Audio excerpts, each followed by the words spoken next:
Mathieu Bock-Côté. Il représente un segment très important de l'opinion publique. Richard Martineau. Tu vis sur quelle planète? La rencontre. Je regarde ça et là, je me dis, mais c'est de la comédie. C'est hallucinant. La rencontre. Bock-Côté, Martineau. Alors, Mathieu, ce week-end, dans le National Post, Barbara Kay qui disait qu'aux prochaines élections provinciales, Montréal devrait se doter d'un parti qui serait un peu comme le Bloc, c'est-à-dire qui représenterait et qui défendrait le caractère distinct de Montréal à l'Assemblée nationale. Donc, exactement comme le Bloc, sur le même principe, parce qu'elle dit que Montréal, ce n'est pas le reste du Québec. Le reste du Québec, ils sont blancs, ils sont francophones, ils sont tricotés serrés. Montréal, on est ouvert sur le monde. Tu en penses quoi? Ben, je croyais que c'était le Parti libéral, ça. C'est manifeste. Bon, mais non, sérieusement, moi, je vois venir ça depuis une quinzaine d'années. J'appelais ça, j'avais écrit un papier à la fin des années 2000, autour de 2007-2008, qui avait pour titre la bruxellisation de Montréal. Puis je disais que globalement, tout comme Bruxelles se différencie de plus en plus sur le plan culturel et démographique du reste de la Flandre, ce qui rend l'indépendance de la Flandre pratiquement impossible, eh bien, Montréal est en train de se définir de plus en plus. C'est la tentation de la cité-État. Et on a laissé faire, on a laissé se développer ça en croyant que ceux qui s'inquiétaient de ça étaient simplement des nationalistes rétrogrades, comme d'habitude. Et là, cette dynamique, cette mouvance a quitté les marges et est en train de façonner désormais l'opinion. Donc, il y a Barbara Kay, qui n'est pas reconnue pour sa sympathie pour la cause québécoise. Il y a Balarama Olnef, qui est le candidat aujourd'hui, ce néo-partitionniste, ce partitionniste qui tient quelquefois un discours anti-québécois. C'est-à-dire, il veut séparer Montréal du reste du Québec. C'est la tentation de la cité-État, c'est une forme de discours d'aversion à l'endroit des Québécois qu'il exprime. Il veut retirer finalement la métropole du reste du pays.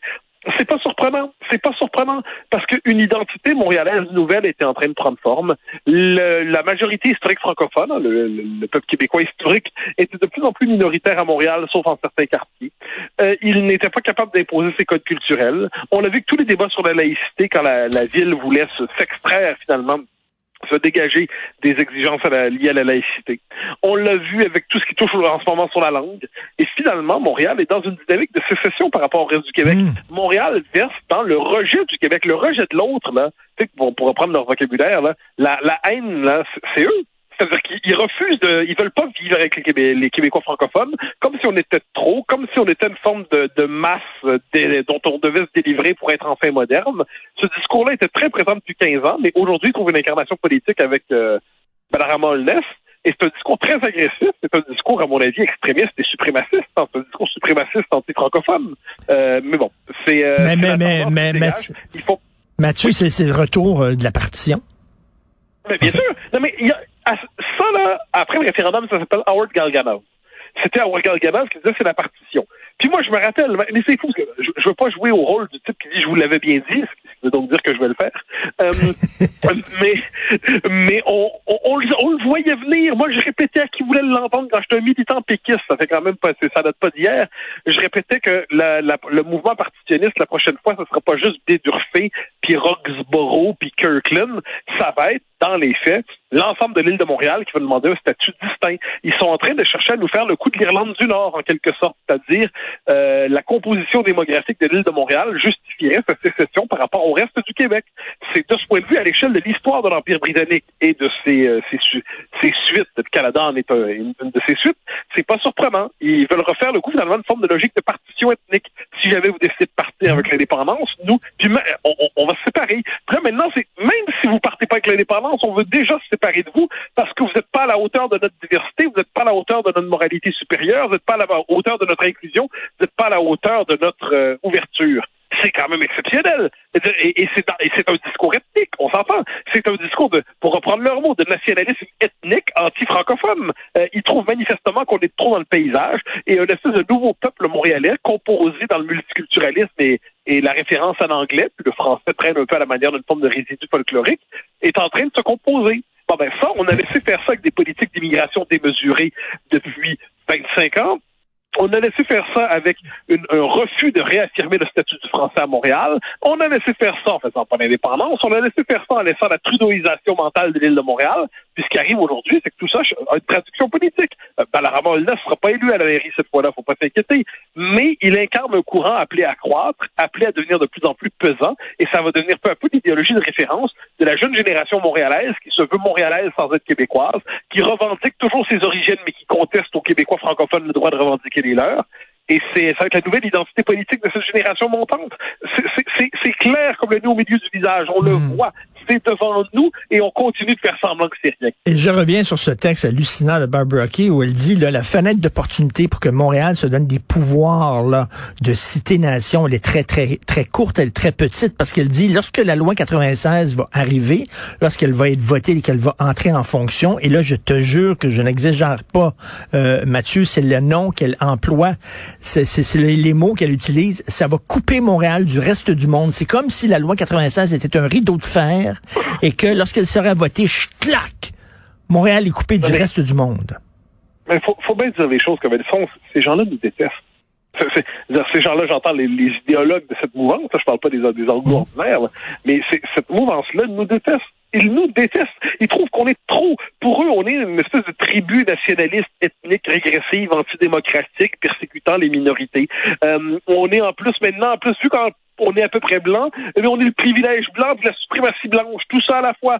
Il y a là-dessus, c'est le vieux mépris britannique à notre endroit qui se redéploie dans le langage de la diversité et la volonté de faire une partition anti-québécoise se maquille dans le langage de l'inclusion. C'est une forme de suprémacisme ethnique qui se dissimule derrière l'inclusion et la diversité. Il faut quand même nommer les choses telles qu'elles sont. Et je trouve que c'est vexant parce que les Québécois ont cherché à construire depuis 50 ans, et plus que ça, on pourrait dire, un État-nation ouvert, libéral, généreux. Donc, on préservait les droits des minorités, on affirmait la langue française, on trouvait un espèce d'équilibre. Eh bien, finalement, tout ça, c'est pour nous dire, c'est fini. On se fiche de vous. Et l'élément politique dans tout ça, parce qu'il est là, c'est que Montréal, finalement, se vit désormais comme une forme de province canadienne en lien direct avec le reste du Canada et désaffilié mentalement du reste du Québec. Donc, de ce point de vue, il y a une tâche de reconquête. Une tâche de reconquête symbolique. Il faut s'assurer que Montréal soit symboliquement réintégré dans le Québec. Ça implique que le gouvernement Legault soit à la hauteur. Le sera-t-il? Je l'espère. Le sera-t-il? Je ne sais pas. Je parlais de ça avec Jean-François Lisée en début d'émission. Il me disait, je suis convaincu que si on faisait un sondage léger en disant est-ce que vous aimeriez justement que Montréal ait ce caractère distinct du reste de la province, un genre de cité-État et tout ça, il dit ce serait 35%, 40% oui pour lui. Oui, mais bien sûr. Mais enfin, encore une fois, c'est assez fascinant. Tout ça était visible. Il n'y a rien de surprenant là-dedans. On a pu le documenter au fil des temps. Les déclarations s'accumulaient. Les effets de la mutation démographique montréalaise et québécoise on les ressentait aussi. C'est-à-dire, ces gens-là vivent sur quelle planète? On est dans une situation où, quoi qu'on en pense, un peuple, c'est pas simplement un territoire administratif désincarné. Un peuple, c'est un peuple, donc c'est une communauté de langue, de culture, d'histoire, de mœurs. Et puis, le reste, Montréal, globalement, c'est désaffilié mentalement du reste du Québec. Et là, ils nous disent finalement que toute volonté de réaffirmer le français. Puis franchement, la loi 96, c'est un bâton de popsicle. On aurait besoin d'une loi bâton, là, et puis on a un petit bâton de popsicle, puis c'est avec ça qu'on va réaffirmer le français. Faut pas nous prendre pour des fous. Il faudrait, quand je dis une loi bâton, je veux dire, il faudrait avoir une loi forte, là. Je veux pas cogner sur personne. Mais il faudrait une loi forte, une loi affirmée, une loi sûre d'elle-même pour affirmer le français. Et puis là, tout ce qu'on a, finalement, c'est pas grand-chose. Puis même ça, c'est trop. Même ça, c'est trop. C'est assez fou. Je le redis parce que c'est important. Il s'agit pas de taper sur personne. Il s'agit pas d'humilier. Il s'agit pas de cogner les gens. Il s'agit de rien de tout ça. Il s'agit simplement de dire, on reprend le pouvoir sur le plan linguistique. Le français redevient la norme. Et puis, le Québec va être ce qu'il a été depuis, finalement, les années 60. Ça, c'est francophone, ouverte, généreuse, qui tend la main à ses minorités. Mais tout ça, c'est de trop. Mais rapidement, là, il y a aussi les francophones de Montréal qui se croient supérieurs à l'ensemble de la province. C'est pas seulement certains anglophones. Nous autres, on est à Montréal. Nous autres, on est ouverts sur le monde.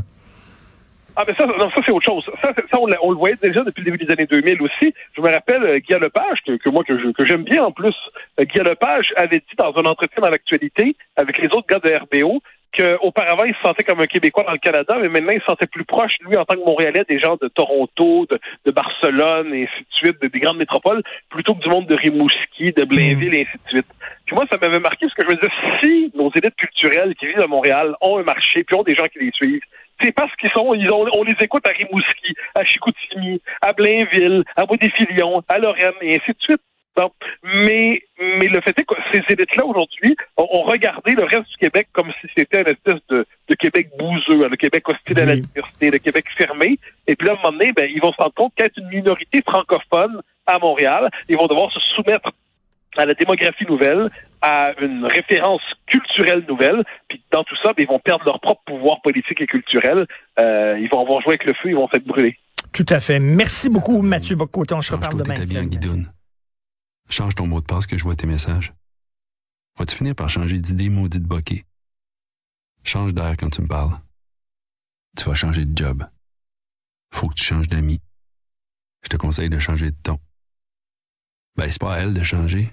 C'est à toi. La violence faite aux femmes, ça s'arrête maintenant. Sensibilisons, intervenons et appelons SOS Violence Conjugale. Un message du gouvernement du Québec. Un courriel de mon institution financière, mais l'adresse est boz0@courriel.com. Non merci. Mon cyberréflexe, m'abstenir de cliquer. Aiguisez vos cyberréflexes sur desjardins.com/sécurité.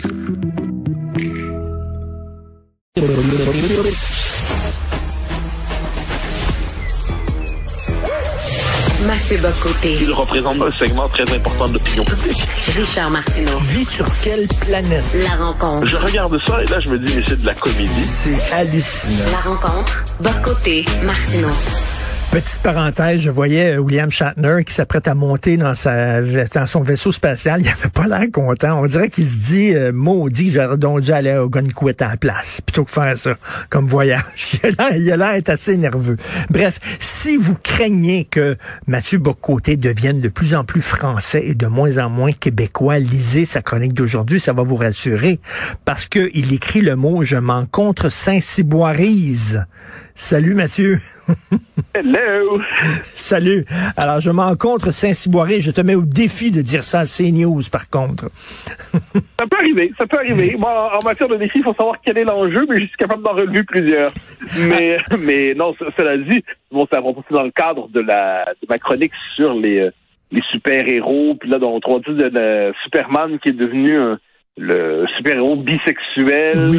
Qui lutte pour, si j'ai bien compris, contre les changements climatiques et pour les réfugiés, en plus d'être très sensible aux inégalités sociales. Donc c'est super woke finalement. Et là je disais que moi qu'un super-héros soit hétéro, homo, bisexuel, homme, femme, noir, mauve, je m'en fiche complètement. Et comme je m'en contre Saint-Cyboirise, absolument. Mais cela dit, ce dont je ne me fiche pas, c'est qu'on transforme les personnages en forteresses symboliques à conquérir, en forteresses symboliques qu'on doit prendre pour changer leur signification, pour planter un drapeau idéologique dessus. Aujourd'hui, le drapeau de la diversité, qu'elle soit ethnique ou sexuelle, et ainsi de suite. Donc, James Bond doit tomber. Superman doit tomber. Un jour, je devine que Chuck Norris lui-même tombera. Ça me paraît inévitable. C'est la dernière marque de conquête de tout cela.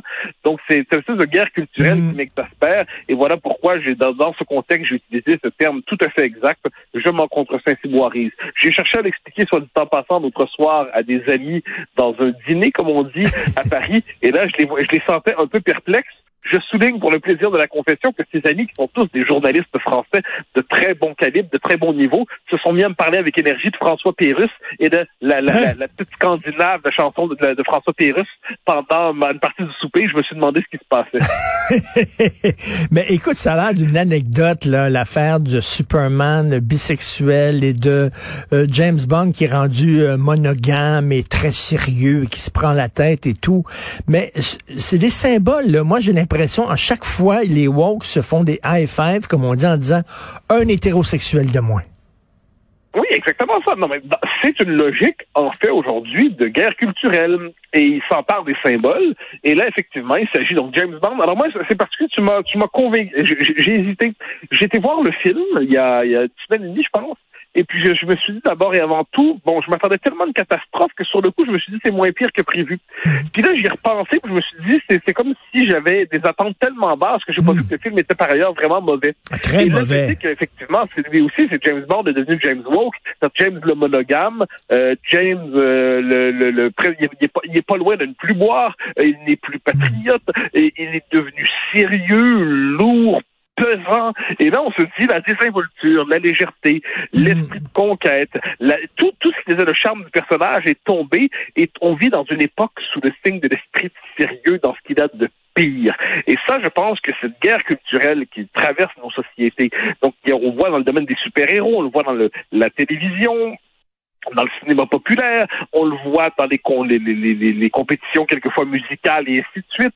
Donc une guerre de symboles, et toujours l'idée est d'humilier l'homme blanc hétérosexuel, d'en finir avec lui parce qu'il est de trop, parce qu'il est pesant, parce qu'il finalement on l'accuse d'avoir semé le mal et la douleur et le malheur dans l'histoire, et il faudrait désormais s'affranchir de cette figure luciférienne.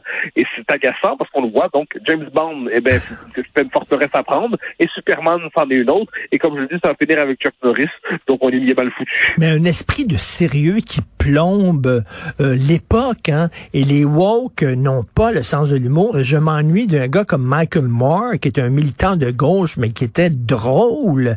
Et mon Dieu, que c'est la gauche a perdu le sens de l'humour totalement, là. Ah ben oui, mais ça me fait toujours penser, l'esprit de sérieux pour moi se tient dans une réplique exceptionnelle dans Le Nom de la Rose, hein, le film avec Sean Connery qui est tiré du film d'Umberto Eco. Et là, il y a une discussion sur la question du rire chez Aristote, dans le livre apparemment disparu de la poétique d'Aristote. Et là, il y a le vénérable York, hein, qui est une espèce de type avec une tête effrayante. Et là, Sean Connery dit, mais le rire, c'est bien, etc. Et là, on a le vénérable York, hein, celui qui finalement genre veut empêcher le rire de survenir dans la vie. Le vénérable York, qui a vraiment une tête il incarne la mort, il dit, le Christ n'a jamais ri. Bon, j'ai l'impression qu'il y a quelque chose d'équivalent aujourd'hui, c'est-à-dire le rire, c'est le contraire de l'esprit sérieux. Le rire, c'est le deuxième degré. Le rire, c'est que même devant la cause la plus exigeante et la plus sérieuse, la cause majusculaire, on est quand même capable d'en rire, de ses propres convictions comme de celles des autres. Et je pense que le rire, c'est l'autre nom, en le sens c'est le propre de l'homme, c'est le deuxième degré. C'est que ce qui se présente à moi n'est jamais exclusivement ce qui se présente à moi, mais porte une part de ridicule comme toutes les choses humaines. Eh bien, aujourd'hui, on est dans un esprit de sérieux. On a les gardiens véritablement médiatiques du sérieux obligatoire. On ne rit pas de ces questions-là, et ainsi de suite. Et là, ce qui fait que la belle légèreté est condamnée. Et tu disais dans ta chronique sur James Bond l'autre fois que tu avais regardé ensuite OSS 117 un peu. Oui. Et c'est pour ça que les deux premiers... J'ai pas vu le troisième, mais je craignais que ce soit... Ah, il est drôle. Non, il est drôle. Ah, il est ici, alors j'irai le voir. Mais les deux premiers, je les trouve tellement remarquables parce que c'est le deuxième degré, le troisième degré, c'est amusant, c'est piquant, c'est drôle. Ça se moque de nos propres interdits aujourd'hui. Et ça, je pense que c'est cet esprit de légèreté, cet esprit bien français de ce point de vue qui nous manque dans une époque absolument empesée, absolument amidonnée idéologiquement. Et justement, à preuve de l'esprit de sérieux, alors ça a l'air que la Sainte Catherine, là, qui était le 25 novembre, je crois, c'était la fête des vieilles filles. Et bon, c'était la tradition qu'on avait perdue quand même depuis un bout de temps au Québec, faut le dire, là, mais de la tire d'érable.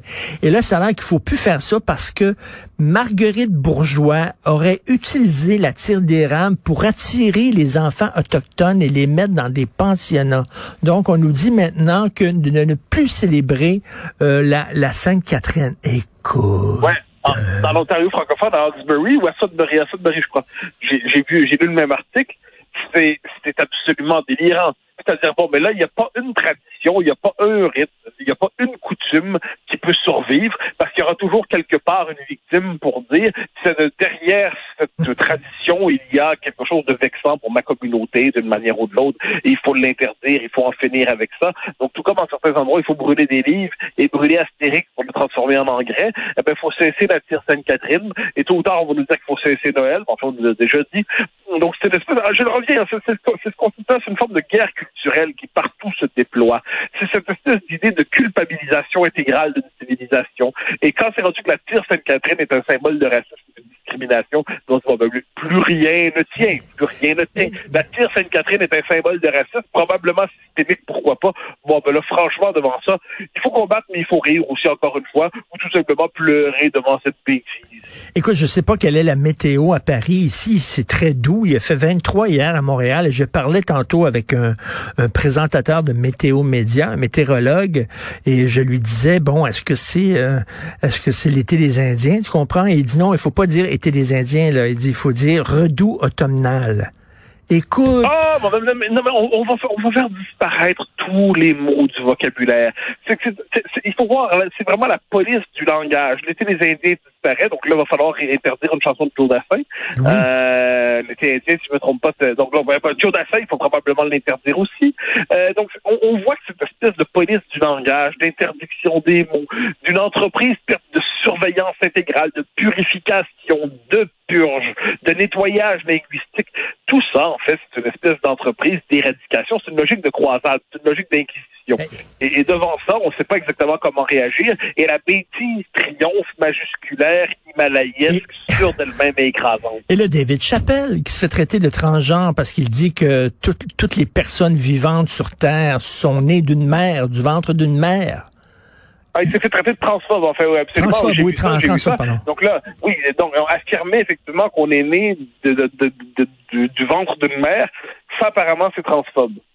Bon, je tiens à rappeler que, je tiens à rappeler qu'on est quand même devant des gens qui disent qu'on doit plus parler de lait maternel, mais de lait humain, de père et mère, mais de parents 1 et parents 2, qu'on ne peut plus dire. On l'a vu en Grande-Bretagne il y a quelques jours. Boris Johnson s'est fait demander est-ce qu'on peut dire que seules les femmes ont un utérus? Puis il n'a pas été capable de répondre oui.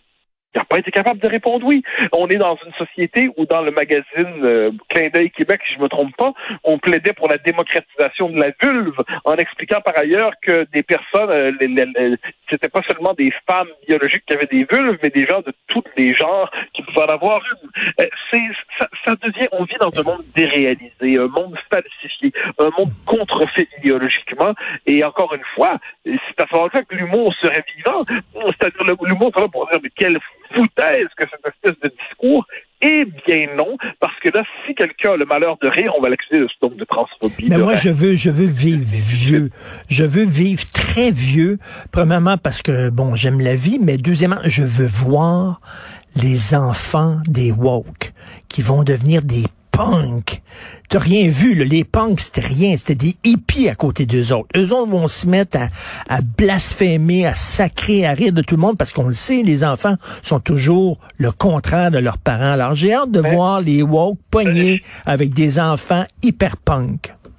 J'espère que tu as raison. Il m'arrive de me dire que les structures du discours, de socialisation, d'éducation vont être à ce point écrasants que ce sera même plus possible, justement, pour les enfants de s'affranchir des préjugés de leurs parents. Il m'arrive, dans mes mauvais jours, de me dire qu'on en a pour quelques générations qui vont véritablement être socialisées dans cet univers mental qui est fait pour fabriquer des Khmers rouges en dernière instance. Donc, ou à tout le moins des Khmers rouges, pardonne-moi, parce que c'est pas la bonne formule, des gardes rouges. C'est-à-dire des gens avec une psychologie maoïste où il faut faire son autocritique publiquement tout le temps, il faut dénoncer son prochain, il faut faire des rituels expiatoires. Et j'ai l'impression qu'on en a pour un bon moment, moi. Ça se peut que je suis pas trop pessimiste, mais l'éducation, le capitalisme, tout pousse dans cette direction. Il se peut que le bon sens survive, mais il est possible aussi que nous soyons pour un bon moment les derniers témoins d'un monde englouti qui était finalement plus intéressant que celui qui vient. En tout cas, il faut dire haut et fort que l'esprit de sérieux des woke, on s'en contre Saint-Cyboirise. Merci. Absolument, c'est un concept absolument essentiel. Merci beaucoup, Vidéotron a une offre à tomber à terre. Les appareils TCL 20S et TCL 20 Pro 5G vous sont offerts à partir de seulement 8$ par mois, avec certains forfaits de 24 mois. 8$ par mois. Profitez-en avant que l'offre parte au vent. Des conditions s'appliquent. Vidéotron. Le cœur, la raison et la Toyota Corolla. Ici votre raison. Avec plus de 50 millions de véhicules vendus à travers le monde depuis sa création, la Corolla est un véritable modèle de fiabilité. Ici votre cœur. Déclinable en berline hatchback hybridé selon vos envies, la Corolla est un véritable modèle de créativité. Avec un excellent rapport qualité-prix. Avec un excellent rapport confort, plaisir de conduire. Écoutez la voix de la raison. Écoutez votre cœur. Cœur ou raison. Pendant les jours repartez en Toyota, redécouvrez la Corolla sur achetezmatoyota.ca. Radio.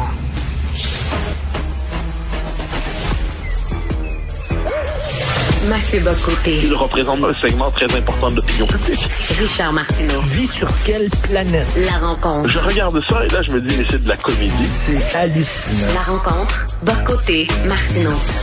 Mathieu, bien sûr, je veux revenir sur ce qui s'est passé, le recul du gouvernement avec toi, mais je veux prendre justement un pas de recul, c'est-à-dire pas regarder ça, coller sur exactement la situation, sur les faits, mais essayer de mettre ça dans un contexte plus large, plus philosophique.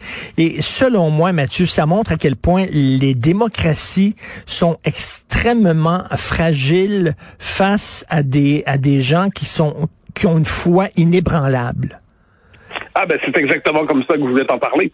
C'est-à-dire qu'on est devant une manifestation, premièrement, de l'État qui voulait faire une démonstration d'autorité et qui s'en montre incapable au moment de trancher. Or, il n'y a rien de pire pour lorsqu'on veut faire un geste de souveraineté que de reculer au moment où il faudrait aller jusqu'au bout. De l'autre côté, ça nous montre comment une minorité idéologiquement très structurée, ou à tout le moins très résolue, est capable de faire plier tout un système en décidant de tenir tête à la définition généralement admise de l'intérêt général du bien commun. Et pour moi, ce qui s'est passé là, dans le cadre en plus de la gestion d'une pandémie, qui est quand même quelque chose d'essentiel, c'est-à-dire on est dans un moment historiquement exceptionnel, même si globalement on en sort, même si globalement ça va mieux, on est encore dans une situation d'exception. Voir l'autorité de l'État ainsi ridiculisée par une minorité qui se donne le droit de prendre en otage le système et qui nous montre encore une fois à quel point les minorités radicales font l'histoire. C'est riche de leçons pour notre vie politique, quoi qu'on pense par ailleurs du fait que le gouvernement, est-ce qu'il a bien fait de reculer au dernier moment parce qu'il s'est dit qu'on met le système allait capoter, ça c'est autre chose. C'est autre chose. Des choses, pour moi, ce qui se joue, c'est une leçon de science politique devant nous. Les minorités radicales font l'histoire et on en a encore une fois la preuve. Et tu as la raison contre la foi. Et c'est ça, là, parce que c'est un phénomène sectaire, c'est un phénomène religieux, là, les gens qui s'accrochent là, au discours anti-vaccin. Donc, la raison contre la foi. Et la raison doute. Hein, le doute, ça fait partie de la raison. En fait, c'est sa pierre d'assise. Les gens raisonnables doutent toujours. Or, face à quelqu'un que la foi et qui est inébranlable et qui est solide comme le roc et qui ne doute jamais, bien, t'es condamné à perdre. Presque. En fait, et moi je dirais que là-dessus, il faudrait avoir retrouvé ce qu'on pourrait appeler paradoxalement la certitude de la raison. C'est-à-dire, lorsque la raison en vient à douter de ses propres fondements, elle bascule dans le relativisme. Elle en vient à se dire que rien n'existe. Hein? C'est-à-dire, quelquefois aujourd'hui, au nom du doute majusculaire et conquérant, j'en ai souvent parlé à ton micro, on en vient à douter de l'existence de l'homme et de la femme, on en vient à douter de l'existence des nations, on en vient à douter de l'existence du monde et de la réalité. Et pour reprendre la formule de Chesterton que j'aime particulièrement, je crois que c'est dans Orthodoxie ou dans Hérétique, mais je pense que c'est Orthodoxie, il dit « Nous sommes en voie de créer une génération qui doutera même de la table des multiplications ». Bon, alors, il y a cette espèce de raison qui se retourne contre elle-même. Or, la raison a engendré, me semble-t-il, au fil de l'histoire, des résultats. Je ne dis pas qu'il n'y a pas de pathologie de la raison en passant. Le rationalisme, à certains égards, peut devenir une pathologie de la raison quand on croit que toute l'existence, justement, doit être quadrillée intégralement, qu'il n'y a pas de part au mystère dans l'existence, que l'amour est en fait le résultat d'un mouvement chimique dans le cerveau et tout ça. Bon, il y a aussi une pathologie de la raison. Mais sur le fond des choses, je pense que sur des grands plans de conquête scientifique, de conquête rationnelle, la raison devrait se vouloir un peu plus conquérante, peut-être au moins un peu plus sûre d'elle-même.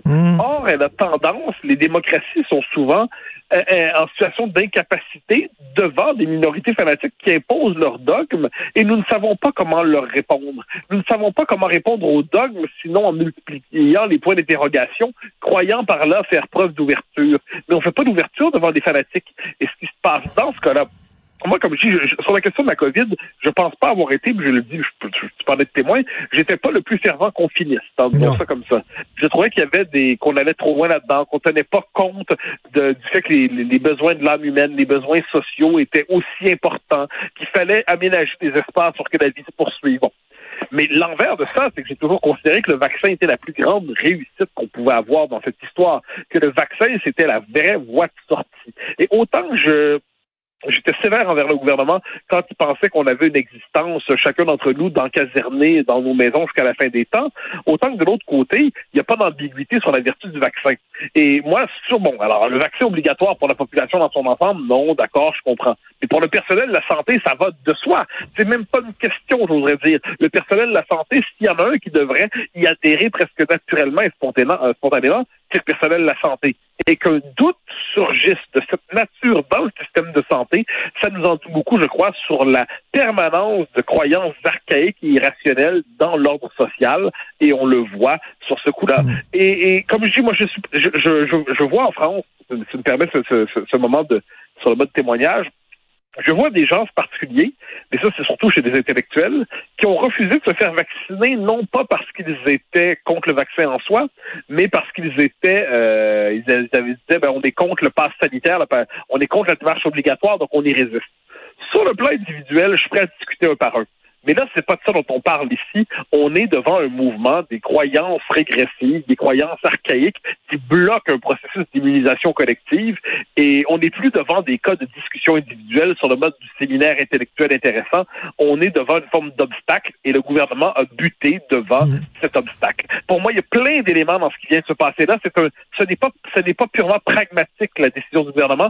C'est un révélateur, justement, de l'impuissance de nos démocraties. Tout à fait. Écoute, j'aime bien ça, tu parles de raison conquérante, de certitude de la raison, que dire, à un moment donné, de toujours arrêter de douter de soi-même. Et ça, c'est une question que je me pose souvent sur le système d'éducation. On apprend aux jeunes à critiquer notre histoire, critiquer le pouvoir, critiquer notre démocratie, tout ça. Ce serait bien aussi qu'on apprenne à nos jeunes à célébrer en disant, regarde la démocratie, comment c'est beau, comment c'est quand même un bon système, à célébrer les progrès dans l'égalité qu'on a eu. Oui, il y a eu du racisme, mais regarde les progrès qu'on a fait pour les femmes et tout ça, à célébrer nos victoires. On est tout le temps là en train de souligner ce qui va pas. Ce qui fait qu'on crée des jeunes qui ont un cynisme envers leurs propres valeurs, leur propre histoire, leur propre civilisation, leur propre pouvoir.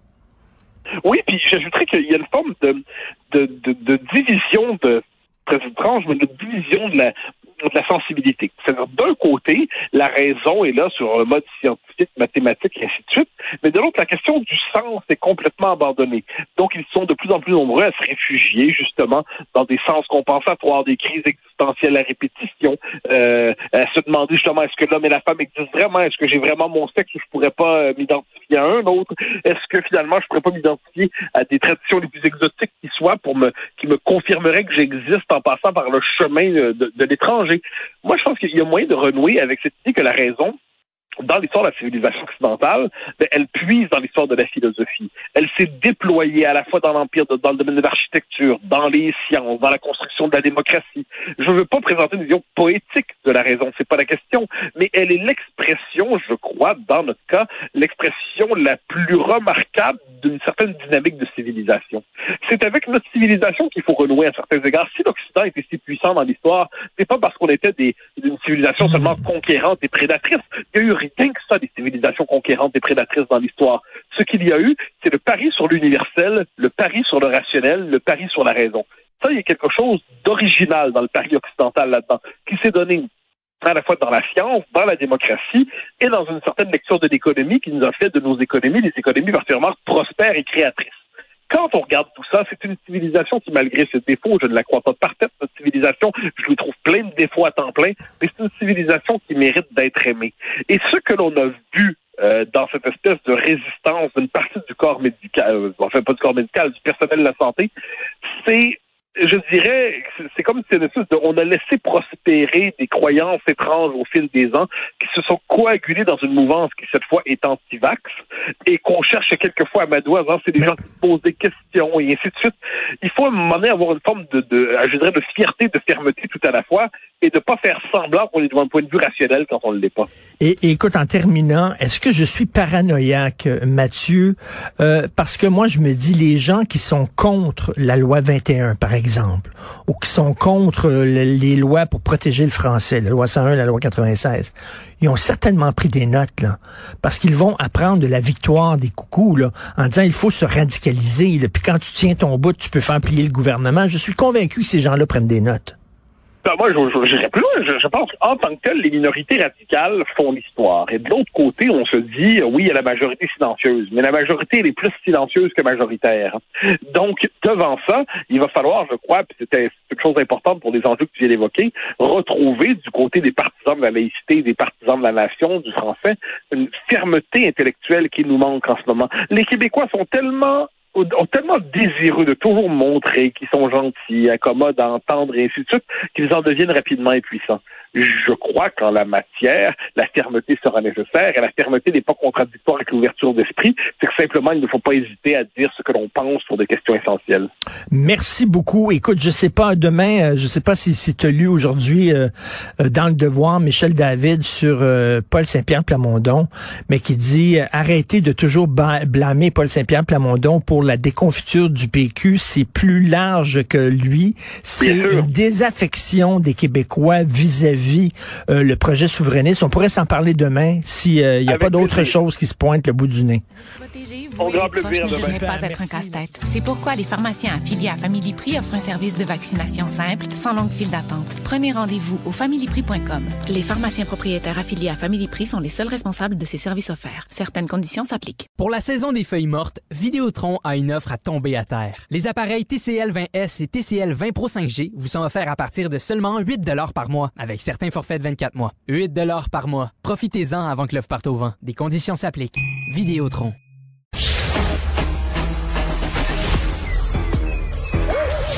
Mathieu Bock-Côté. Il représente un segment très important de l'opinion publique. Richard Martineau. Tu vis sur quelle planète? La rencontre. Je regarde ça et là, je me dis, mais c'est de la comédie. C'est hallucinant. La rencontre. Bock-Côté, Martineau. Alors, c'est drôle, Mathieu Bock-Côté, parce que justement, dans le petit slogan de présentation, là, tu dis il représente un segment très important de l'opinion publique. Je sais pas de qui tu parlais exactement, mais est-ce qu'on peut dire ça de Balarama Holness, qui représente un segment important de l'opinion publique à Montréal? Oui, hélas, en fait. C'est-à-dire, moi, on est devant une candidature que je suis depuis un bon moment déjà, et qu'on peine à prendre au sérieux. Hein. C'est-à-dire, on le voyait aller, puis on portait plus ou moins attention à son propos.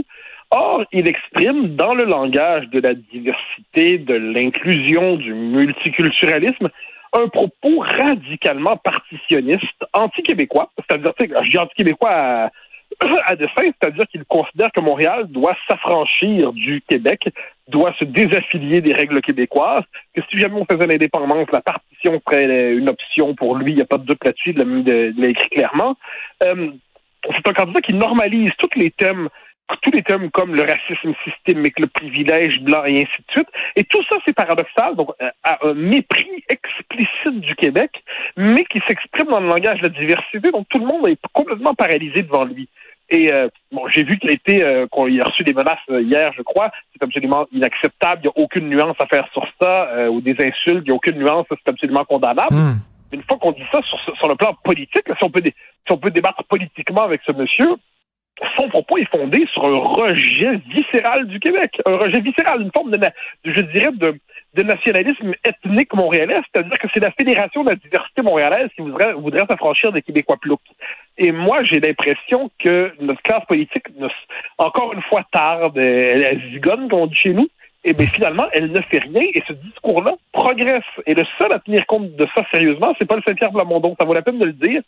C'est-à-dire, c'est comme quoi c'est pas une mauvaise idée d'avoir un indépendantiste dans le débat public de temps en temps, qui lui, d'un instant, cette idée d'un référendum pour bilinguiser Montréal, donc dans les faits pour marginaliser le français, c'est grave.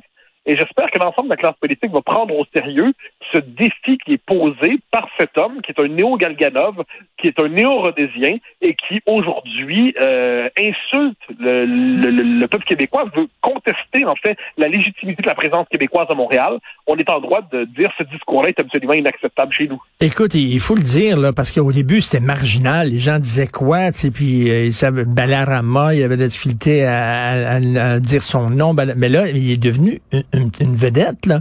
Il est invité dans les débats.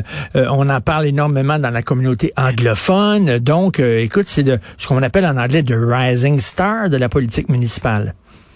Oui, absolument, absolument. Et on est devant quelqu'un. Alors, faut voir, si on regarde son parcours en politique municipale, de mémoire, il a été candidat en 2017, si je me trompe pas, en tout cas la dernière fois, et à la mairie de Montréal-Nord. Et de mémoire, il avait accusé Projet Montréal de racisme systémique parce qu'on l'avait présenté comme un candidat poteau, disait-il, dans sa circonscription, donc comme dans son arrondissement. Donc, comme quoi, on voit que la notion de racisme systémique, ça s'applique à tout. Balarama Holness, c'est aussi celui qui a dit, reproché au fait que Bokram Anaï soit nommé responsable du racisme systémique à la ville. Bon, moi, tu sais ce que je pense de ce poste de racisme sur le racisme systémique.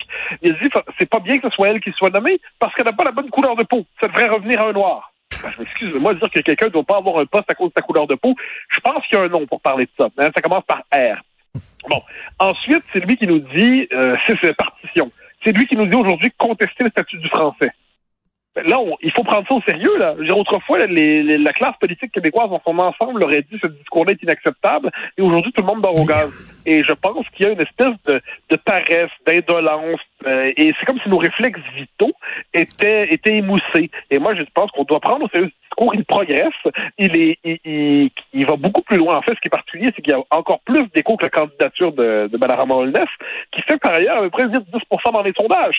Donc, ce discours-là se normalise dans une partie importante de la population montréalaise, et il faut, soit on va prendre au sérieux maintenant, soit on va se retrouver avec une partition de fait de Montréal par rapport au reste du Québec d'ici quelques années. Écoute, je veux te faire réagir parce que j'ai fait réagir Gilles Proulx à un tweet qui circule et je veux te faire réagir à ce tweet-là. Et d'ailleurs, c'est lié à tout ce qui est autour de M. Holness. Écoute bien ça.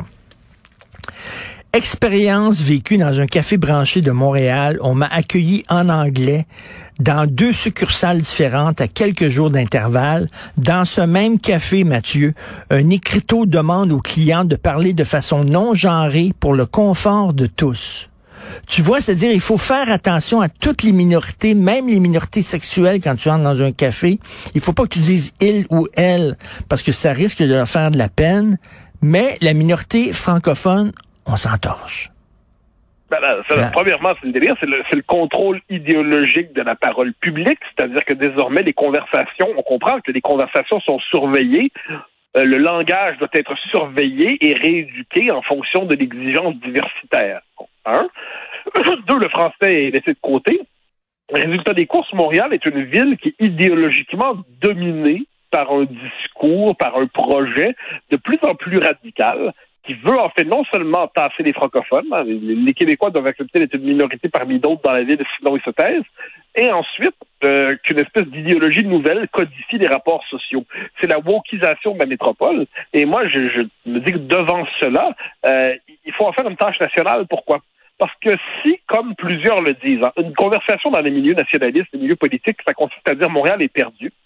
Ce qui nous reste, en fait, c'est Québec. Québec va devenir la capitale du Québec français, et pour le reste, Montréal, c'est perdu. Mais ce qu'on comprend pas quand on dit ça, c'est qu'en sacrifiant Montréal, dans les faits, on acte l'impossibilité définitive de l'indépendance du Québec. On accepte aussi une folklorisation de l'identité québécoise, parce qu'en dernière instance, on a besoin d'une métropole. On n'a pas simplement besoin d'une capitale politique, on a besoin d'une métropole. Donc, à travers, et là, c'est cette espèce de wokisation et anglicisation, c'est l'annexion symbolique de Montréal par Evergreen. C'est l'annexion symbolique de Montréal par l'idéologie canadienne. Et je pense que de ce point de vue-là, c'est une tâche aujourd'hui, qu'on soit autonomiste ou indépendantiste, c'est la reconquête symbolique de l'île de Montréal en rappelant que les codes de la culture québécoise doivent y prédominer. De manière naturelle, sous le signe d'une culture de convergence. Mais dire cela aujourd'hui, on le sait, ça passe pour un propos de nationalisme ethnique et d'extrême droite. On est dans une espèce de monde parallèle. Et Mathieu, pendant longtemps, on nous a dit, tu sais, les anglophones qui sont réfractaires à la langue française sont partis, sont déjà partis, là, ils ont quitté au premier référendum, etc. Ceux qui restent sont ouverts. Non. Puis là, on se rend compte qu'ils n'ont jamais digéré la loi 101. Jamais. Ouais, en fait, il y a 2 choses. Premièrement, effectivement, ça, c'était une espèce de légende urbaine qui circulait comme quoi on avait accepté la loi 101. Et puis deuxièmement, j'avais cru à ça une seconde. Puis deuxièmement, ce qu'on voit, c'est que, et c'est particulier, il faut le nommer, même si c'est dur à nommer, c'est qu'une partie des populations qu'on dit issues de la diversité, donc qui évoluent dans les paramètres idéologiques du multiculturalisme, ont quelquefois un sentiment de supériorité par rapport aux natifs, disons ça comme ça, aux francophones je sais pas comment les appeler, la majorité historique francophone, parce qu'ils incarneraient la diversité, l'avenir, Montréal. Donc, c'est comme si le discours de la vieille anglaise de chez Eton était renippé dans les paramètres de la diversité et trouvait j'ai une partie de la population, pas toute la population, on s'entend, évidemment, mais j'ai une partie de la population assez militante, tout le moins assez arrogante, ce sentiment que désormais, c'est aux Québécois francophones de se soumettre au nouvel ordre diversitaire montréalais. Bon. Et c'est là qu'on est rendu aujourd'hui. Donc, le retour de... C'est fascinant, les angles. La logique de l'Empire est particulière. Ce néocolonialisme anglophone se fait passer pour une logique décoloniale, diversitaire, anti-privilège blanc et ainsi de suite. Donc, la nouvelle colonisation idéologique de Montréal se présente comme une espèce de décolonisation contre la méchante majorité historique francophone québécoise. Il faut être capable de décrypter ce langage parce que c'est à travers ces mots-là et ces concepts-là qu'on se fait déposséder de notre métropole aujourd'hui. Écoute, tu parlais de Paul Saint-Pierre Plamondon, là, il traverse une période difficile. Il y a des gens au sein de son parti qui le trouvent pas suffisamment à gauche, qui n'aiment pas ses prises de position, par exemple, sur la loi 21, sur la laïcité, sur le racisme systémique. Moi, j'inviterais ces gens-là à aller à Québec solidaire d'abord, mais bref. Et là, Michel David a écrit dans Le Devoir cette semaine un texte. On sait que c'est pas un grand fan de Paul Saint-Pierre Plamondon, il l'a déjà critiqué à de nombreuses reprises, mais il dit, bon, écoutez, il est quand même pas responsable du fait que l'indépendance n'a plus le vent dans les voiles. Je veux dire, le problème avec le PQ dépasse largement la personnalité de M. Plamondon, comme le problème avec le PQ dépassait largement la personnalité de Jean-François Lisée. Oui, bien absolument. Premièrement, Le Devoir avait fait un drôle de reportage pour les 1 an de Paul Saint-Pierre Plamondon à la direction du Parti québécois, où il avait sélectionné quelques militants très, très, très hostiles à PSPP en disant « Ah, ben voilà, les militants font un bilan très négatif de son leadership. » Donc ça, c'est le genre d'article orienté auquel nous sommes habitués quand on lit Le Devoir. C'est ce qu'on pourrait appeler la tendance Émilie-Nicolas au Devoir. Bon, c'est comme ça. Ensuite, on est devant une tendance lourde, c'est-à-dire la décomposition du Parti québécois est engagée depuis 1998. Moins d'espace public se structure autour de l'indépendance, plus c'est difficile pour les indépendantistes d'y agir. Le Parti québécois, le nationalisme de défense au Québec est porté en ce moment par la CAQ. L'idée d'indépendance semble congelée. Résultat de la situation, il y a très peu d'espace. Et Paul Saint-Pierre Plamondon, on peut le critiquer évidemment, mais fait ce qu'il peut avec un parti qui semble aujourd'hui dans une situation équivalente à celle de l'Union nationale dans les années 70. Est-ce que par ailleurs le PQ peut renaître? J'en sais rien. L'enjeu, je crois, pour les prochaines élections, c'est que le PQ survive, c'est-à-dire conserve assez de sièges de députés pour exister comme parti politique, pour avoir une espèce de force de mobilisation. Puis ensuite, on verra bien ce qui arrivera. Est-ce qu'il va y avoir une grande fusion de tous les bleus? Est-ce que le départ éventuel de François Legault va redégager un espace pour le nationalisme péquiste? Est-ce que la crise constitutionnelle qui s'en vient sur la loi 21 va redonner de l'espace aux indépendantistes? Bon, on verra. Mais moi, cette espèce d'idée que PSPP serait le responsable là-dedans, je trouve que c'est fort de café. C'est-à-dire, on peut critiquer sa gestion, on peut trouver plein d'affaires, mais dans les faits, la tendance lourde, tout le monde, finalement, finit par y passer. Mme Marois y a passé, Jean-François Lisée y a passé, PSPP y passe aujourd'hui. La question est de savoir comment réactiver le projet indépendantiste. Puis ça, manifestement, ça répond pas à la politique à court terme. Écoute, rapidement, à CNews, demain, tu reçois Marcel Gauchet, philosophe historien. Pour ceux qui le connaissent pas, rapidement, pour le présenter. C'est un remarquable philosophe qui a réfléchi donc sur les mutations de la démocratie contemporaine, comment le sentiment de dépossession traverse la démocratie aujourd'hui notamment. Je vais l'interviewer notamment sur l'évolution du clivage gauche-droite, sur ce sentiment de dépossession. Il a écrit des livres, si je peux en conseiller un ou deux, La démocratie contre elle-même, fin des années 90, ça demeure un classique selon moi, pour comprendre comment aujourd'hui la démocratie change de définition en quelque sorte et elle se retourne contre sa définition historique. C'est probablement, je crois, un des plus grands philosophes français aujourd'hui, puis c'est un bonheur de l'accueillir à CNews dans mon émission. Ben écoute, c'est 14h du Québec. Je serai bien sûr à l'écoute et plein d'autres gens aussi. Merci, bon week-end, Mathieu. Bye bye, allez-y.